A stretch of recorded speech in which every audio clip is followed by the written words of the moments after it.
जनवरी 930 ईस्वी की बात है जब मक्का में एक ऐसा वाक़या पेश आया जिसने उस ज़माने की पूरी मुस्लिम दुनिया को हिला कर रख दिया। खिलाफत अब्बासिया अंदरूनी इख्तलाफात से मुतासिर थी जब मक्का में दाखिल होने वाले गिरोह ने काबा से हिजर अस्वद उखाड़ लिया, जिसे मुसलमान मुक़द्दस समझते हैं। तब ये गिरोह हिजर अस्वद को अपने साथ ले गया और अगले 22 बरस तक वापस नहीं आ सका। गिरोह मक्का में क्यों आया और हिजर अस्वद को कहाँ ले गया? इन सवालों के जवाब जानने से कबल ये समझना ज़रूरी है कि हिजर अस्वद क्या है और उसकी इतनी अहमियत क्यों है। हिजर अस्वद के लुग़वी मानी हैं स्याह पत्थर। सुर्खी और स्याही माइल जर्द रंग के इस बैज़वी पत्थर का कतर तकरीबन 30 सेंटीमीटर है और ये काबा के जनूब मशरकी कोने पर दीवार के साथ ज़मीन से कोई 5 फुट बुलंदी पर नस्ब है। तारीख़ हिजर अस्वद में अली शबीर लिखते हैं कि इसे संग अस्वद, रुकन अस्वद, स्याह गोशा, हिजर और रुकन भी कहते हैं, जो तवाफ़ के आगाज़ और इख्तिताम की अलामत है। अमेरिका में गामदी centre of Islamic learning Dallas से मुंसलिक एक मुहक्किक नईम अहमद बलोच के मुताबिक हिजर अस्वद का इस्लाम हिजर अस्वद को चूमना या छूना एक अलामत है। हम अलामतन अल्लाह से बैत करते हैं और उनकी इताअत का ऐलान करते हैं। इस पत्थर से जुड़ी तारीख़ दरअसल मज़हब इस्लाम से भी ज़्यादा कदीम है और ये बहस रही है कि आया ये शहाब साकिब आतिश फ़िशानी पत्थर है या कुदरती शीशे का टुकड़ा। इसी तनाजुर में मारिया गोलिया अपनी किताब मेटराइट नेचर एंड कल्चर में लिखती हैं कि हिजर अस्वद का जदीद साइंसी तकनीक के साथ कभी तज्ज़िया नहीं किया गया और उसकी असलियत क्यास आराइयों का मौजू जो है वो बनी हुई है। अल-अर्ज़की तारीख़ मक्का में इब्न अब्बास से रवायत करते हैं कि जब हज़रत आदम आसमान से उतारे गए तो अल्लाह ताला ने उनके साथ हिजर अस्वद और मकाम इब्राहिम को भी उतारा ताकि वो उनसे मानूस रहें। शफ़ाल ग़ज़ाम के मुताबिक इब्न इसहाक़ कहते हैं कि तूफ़ान नूह के ज़माने में हिजर अस्वद को जबल पहाड़ अबू कुबैस पर महफूज रखा। जब हज़रत इब्राहिम ने काबा तामीर किया तो जिब्राइल ने हिजर अस्वद को लाकर उसकी जगह पर नस्ब किया। दायरा मुअर्रफ़ इस्लामिया में शफ़ाउल अज़ाम के हवाले से हिजर अस्वद में अल्लाह ताला की चंद आयात बतौर वाज़े निशानियाँ बताई गई हैं कि ज़मीन पर आने के बाद हिजर अस्वद अजीम हवादिस मसलन तूफ़ान नूह वगैरह से दो चार होने के बावजूद जो का तो महफूज रहा। कई मरतबा अपनी जगह से उखाड़ा गया मगर वो अपनी जगह पर वापस आ गया। ये पीर 18 जनवरी की बात है जब वो वाक़या पेश आया जिसके बाद कई बरस हिजर अस्वद काबा की बजाय एक और मकाम पर मौजूद रहा।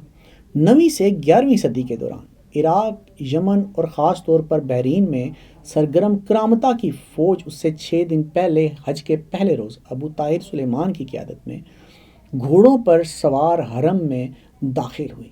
फ्रांसिस ई पीटर्स अपनी किताब Mecca a literary history of the Muslim holy land में लिखते हैं कि करामता अब्बासी खिलाफत को जहाँ कमज़ोर पाते हमला करते और कूफे से मक्के जाती दुर्ब ज़ुबैदा कहलाती हज की शहरा तो उनका आसान तरीन हदफ थी। 10वीं सदी के पहले 7 साल करामता इराकी हज काफ़िलों को हरासा करते रहे। अगले 2 दहाइयों में खामोशी रही। फिर सन 925 में बगदाद से चला हज काफ़िला मक्का ना पहुँच सका और अब्बासी खिलाफत के इस दारुल खिलाफा से अगले 2 साल किसी ने हज पर जाने की जुर्रत ही ना की। उस्मानी मौर्रख कुतुबुद्दीन के मुताबिक अबू ताहिर की फ़ौज ने हरम मक्का और इर्द गिर्द की घाटियों में तकरीबन 30,000 लोगों को कत्ल किया।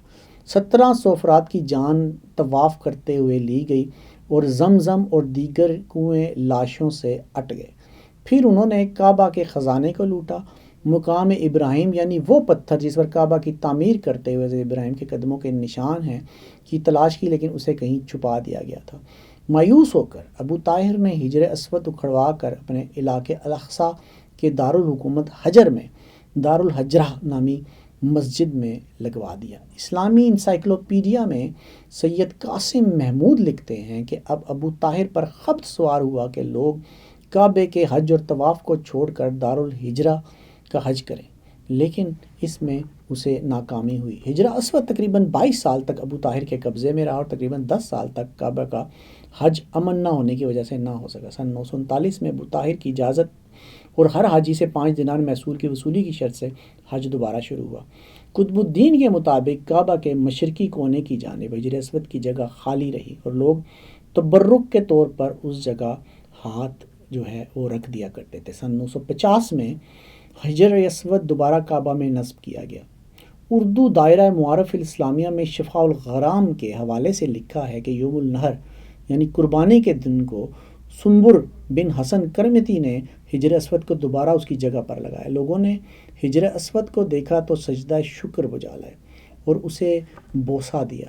واضح رہے کہ اسلام سے قبل بھی حجر اسود مقدس سمجھا جاتا تھا۔ اسلام کے آغاز سے قبل ایک بار کعبے کی عمارت آگ لگنے سے تباہ ہوگی، جس کے بعد کعبے کی نئی تعمیر ہوئی، لیکن جب حجر اسود کو اس کی جگہ پر نصب کرنے کا موقع آیا تو اہل مکہ اس بات پر جھگڑنے لگے کہ یہ اعزاز کس کے حصے میں آئے گا۔ دائرہ میں سیرت ابن ہشام اور شفاء الغرام کے حوالے سے لکھا ہے کہ آخر قریش کے معتبر ترین شخص ابو امیہ بن المغیرہ نے کہا کہ جو شخص سب سے پہلے نمودار ہو وہی یہ خدمت بجا لائے گا، اور عین اس وقت پیغمبر اسلام صلی اللہ علیہ وسلم کا گزر ہوا تو سب پکار اٹھے کہ آمین، آ گئے محمد، آ گئے، یہ ہمیں پسند ہے۔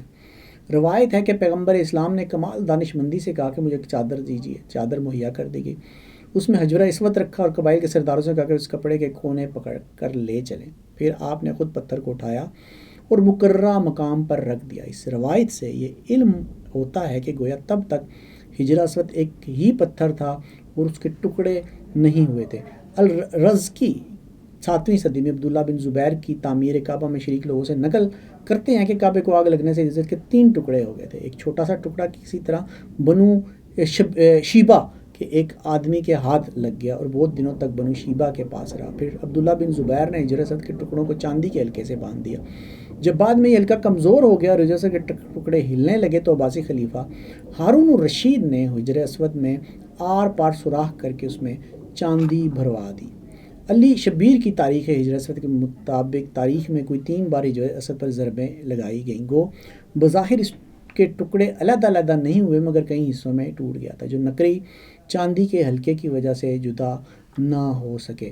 عثمانی سلطان مراد چہارم کی خلافت سے 1640 سے 1623 کے زمانے میں جب کثرت بارش سے جس میں 1000 افراد بھی ہلاک ہوئے کعبے کو نقصان پہنچا اور حجر اسود کو نکال کر باہر رکھا گیا تو اس وقت دیکھا کہ اس کے ٹکڑے تھے جن سے زیادہ تر چھوٹے 13 کی تعداد میں تھے۔ حلمی آئیدن کا تو پکاپی پیلس میوزیم کے بارے میں اپنی تحریر میں کہنا ہے کہ عثمانی سلطان حرمین شریفین کے نگران طور پر حجر اسود کے گرد چاندی کے فریم وقتاً فوقتاً تبدیل کرواتے رہے۔ بوسیدہ فریموں کو واپس استنبول لایا جاتا جہاں وہ اب بھی تو پکاپی محل میں مقدس آثار کے حصے میں رکھے ہیں۔ علی شبیر کے مطابق ایک بار جب ایک شخص نے ہتھوڑی سے ایک ٹکڑا توڑا جو بعد میں جوڑ دیا گیا، اس سمیت اب مجموعی طور پر حجر اسود کے 14 ٹکڑے ہیں جو مسالے سے جوڑ دیے گئے ہیں۔